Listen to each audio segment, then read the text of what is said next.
Jejak sejarah perjuangan pasukan Siliwangi.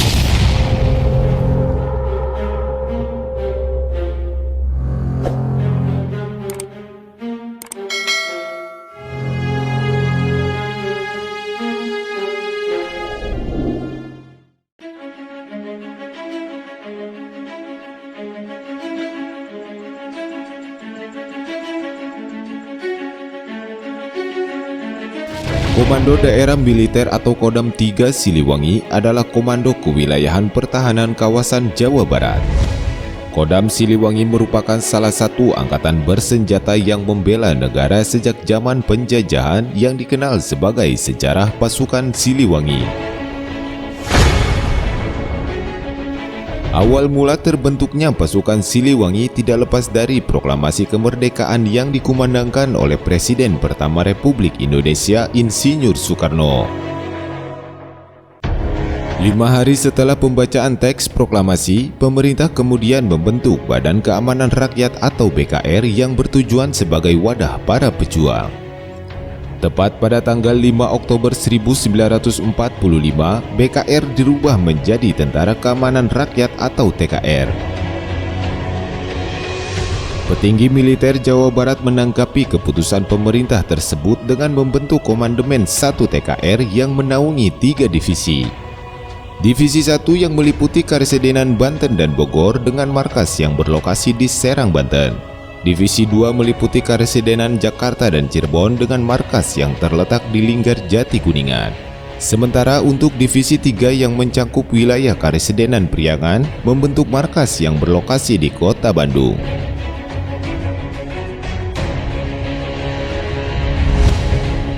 Serangan besar-besaran yang dilakukan oleh tentara Belanda pada peristiwa agresi militer pertama yang dimulai pada tanggal 21 Juli 1947 dengan terpaksa membuat seluruh pasukan Siliwangi mundur.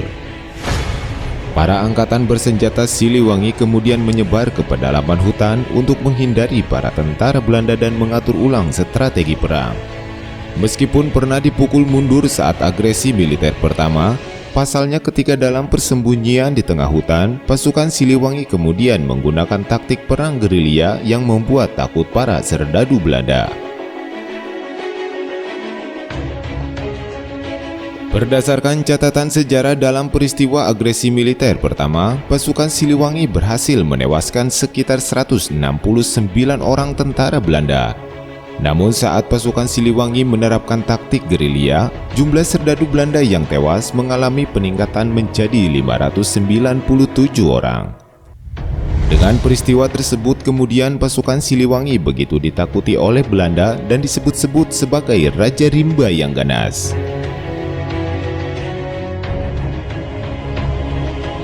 Aksi brutal pasukan Siliwangi pun tidak berlangsung lama. Gempuran terhadap tentara Belanda terpaksa harus dihentikan setelah adanya perjanjian gencatan senjata antara pihak Indonesia dan Belanda. Perjanjian tersebut disepakati pada tanggal 17 Januari 1948 dan dikenal dengan nama Perjanjian Rinfield. Beberapa poin dalam isi perjanjian tersebut adalah pihak Belanda hanya mengakui daerah Jawa Tengah, Yogyakarta dan Sumatera sebagai bagian wilayah Republik Indonesia. Kemudian kekuatan tentara Indonesia harus ditarik mundur dari daerah-daerah yang diakui Belanda, terutama di wilayah Jawa Barat dan Jawa Timur.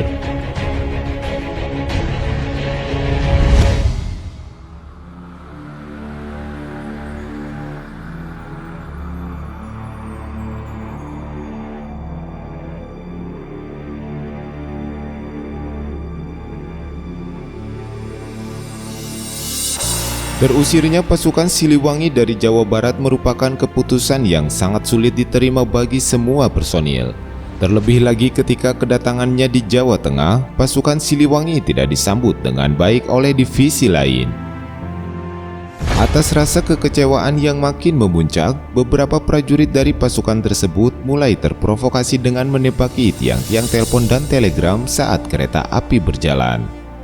Untuk mengatasi kondisi tersebut dan demi meredam amarah para prajurit Siliwangi, Beberapa petinggi tentara nasional termasuk Jenderal Nasution sebagai komandan pasukan Siliwangi kemudian meminta pada Perdana Menteri Muhammad Hatta dan Panglima Besar Jenderal Sudirman untuk menyambut kedatangan rombongan tentara pasukan Siliwangi yang tiba di Stasiun Tugu Yogyakarta pada tanggal 12 Februari 1948.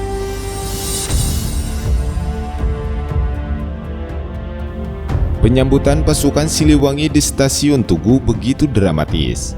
Saat kereta api masuk stasiun, tampak masih ada prajurit yang menembakkan senjatanya dari dalam kereta ke atas stasiun.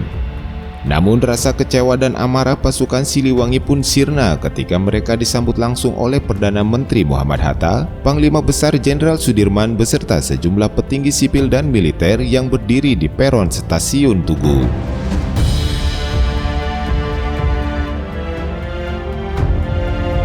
Ketika terjadinya agresi militer kedua yang diawali dengan serangan terhadap Yogyakarta sebagai ibu kota negara pada saat itu, yang kemudian terjadinya penangkapan Soekarno, Muhammad Hatta, Syahrir, dan beberapa tokoh lainnya.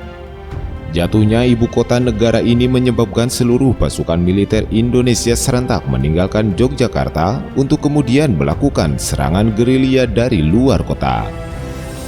Salah satu pasukan yang harus melakukan serangan gerilya adalah pasukan Siliwangi. Pada tanggal 19 Desember 1948, bergeraklah pasukan Siliwangi dari Jawa Tengah menuju daerah-daerah kantong yang telah ditetapkan di Jawa Barat. Perjalanan kembalinya pasukan Siliwangi ke Jawa Barat pada saat itu dikenal dengan peristiwa Long March Siliwangi, yang tercatat sebagai salah satu sejarah besar Tentara Nasional Indonesia. Seluruh personil Siliwangi beserta anak istrinya berjalan kaki menempuh perjalanan yang sangat jauh. Dengan mendaki gunung, membelah hutan dan menyeberangi sungai, mereka lalui dengan melawan rasa lapar dan letih serta bayang-bayang akan bahaya serangan musuh yang datang tiba-tiba. Dengan perjalanan yang begitu menyulitkan, setibanya di tanah asalnya di Jawa Barat, pasukan Siliwangi pun kemudian harus dihadapkan dengan ancaman bahaya baru, yaitu gerakan DITII.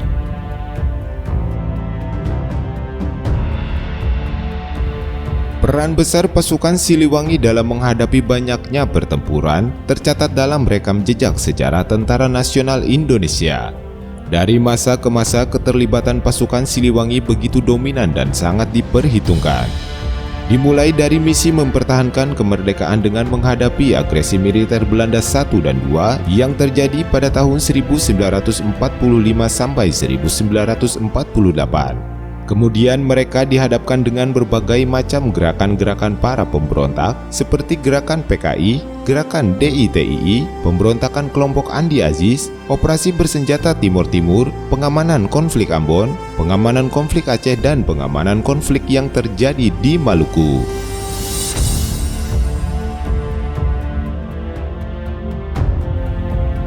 Semoga dengan adanya jejak sejarah para prajurit negara yang telah berjuang dan berkorban dalam menjalankan tugasnya, menjadikan kita semua bangga akan keberadaan Tentara Nasional Indonesia yang senantiasa berjuang dan setia menjaga keamanan dan keutuhan Negara Kesatuan Republik Indonesia.